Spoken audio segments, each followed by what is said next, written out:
This is a presentation about safe computing, viruses, and privacy by Allison and Brandon.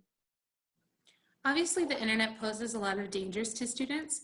This includes inappropriate content such as pornography, viruses, sexual predators, cyberbullying, and scammers and identity thieves. To combat these dangers, as internet became more widely used in schools, Congress passed the Children's Internet Protection Act, otherwise known as CIPA, in 2000. This requires schools receiving E-rate program discounts for their internet service to have certain internet safety measures, which include blocking or filtering access to obscene materials, monitoring online activities of minors, and providing education about appropriate online behavior. This education includes educating the students on appropriate interactions on social media, and also providing education on cyberbullying and how to react to cyberbullying. To stay in line with CIPA guidelines, schools use filtering or blocking software. Filtering software is a program that filters or blocks inappropriate content before you can see it on your computer screen. Filtering software also can record website usage data, so you can scroll through and see if the websites accessed are appropriate, and if not, you can adjust your filtering software accordingly. It also limits the amount of time you can spend on the internet. It also blocks applications you don't want your students to use and can allow different filter levels. Obviously, the filter level you're going to use for a 5-year-old is going to be a bit different than the filter level you would use for a 15-year-old, so you can adjust these levels accordingly. It also just gives you general control over the computer. Viruses are small software programs that are designed to spread from one computer to another and interfere with computer operation.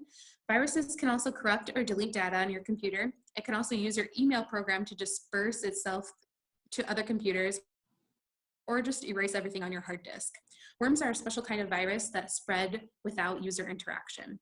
To protect yourself from these things, turn on your firewalls, keep your computer up to date, only download from websites you trust. Be careful with websites that allow free file sharing for music and video.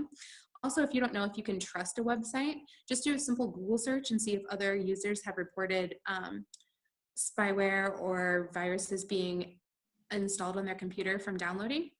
Read all licensing agreements and privacy statements and security warnings associated with everything that you download. Use a user account instead of an administrator account. Using a user account prevents you from altering anything on the computer that would affect every user. So if a virus was going to get in and delete a file that would prevent the computer from working, using your user account will prevent it from doing that. Privacy is a big issue on the internet today. I have not had any of my information stolen before, but there are many consequences about if someone has gotten to your private things. People might have gotten access to your personal information, whether it be your social security number, address, where you live, where you went to school, or anything like that.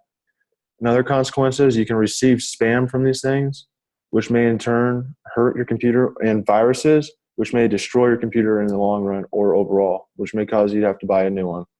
Another consequence is these are sexual predators might find out where you live and may be able to get access to your stuff or have access to your things. There are many rules that should be followed when used for the internet. One rule that parents and schools use often is changing the search engine preferences and computer preferences. This is where, unlike a search engine, you can restrict on what shows up and what shows up on a search. And the computer preferences is like what someone can use on the computer. Another rule is never participate in surveys where something is said that you'll get something for free in return. This is just giving out your personal information for free and that people will have access to that you do not want. And it is also another lead for sexual predators. If you receive a threatening or disturbing message, let people know right away, whether it be an adult if you're a kid or the police. This stuff needs to be taken serious, and it is a serious matter and should not be put under the radar. Never give out your personal info is another rule. That'd be your last name, address, telephone number, school, anything like that. This is stuff that needs to be kept private and that nobody else needs to know. For safeguarding your info, you should protect your passwords. If you have your passwords on a Microsoft document, lock that document so nobody else has access to it for you. When you lock that document, you can set it as a password to get into that document, so only you are able to get into it. Create hard to decipher usernames. Don't just use your first name and the number 1. This is easy for somebody to decipher, whether it be a computer or a human being. It will not take much time if they have a little information on you to figure this out. Do not give out personal information. This is the big thing that needs to be taken away from this. Don't give out any at all, because it's the easiest way to safeguard yourself from this.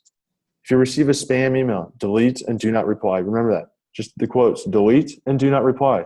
If you reply to this, you're giving them access into your computer, but through your email. They're able to access any information you have on your computer, and they may even be able to ruin your computer in the long run. If you're on a website that requires you to, that you know is safe, that requires you to put personal information in there, make sure it's locked, or lock it so that nobody else can have access to the information besides the people that you want to have access to this, that are in control of that website. This is an easy thing to do when giving out personal information if you know a secure website. These are the sites that we used for our presentation, and we hope you learned something. Thanks for watching.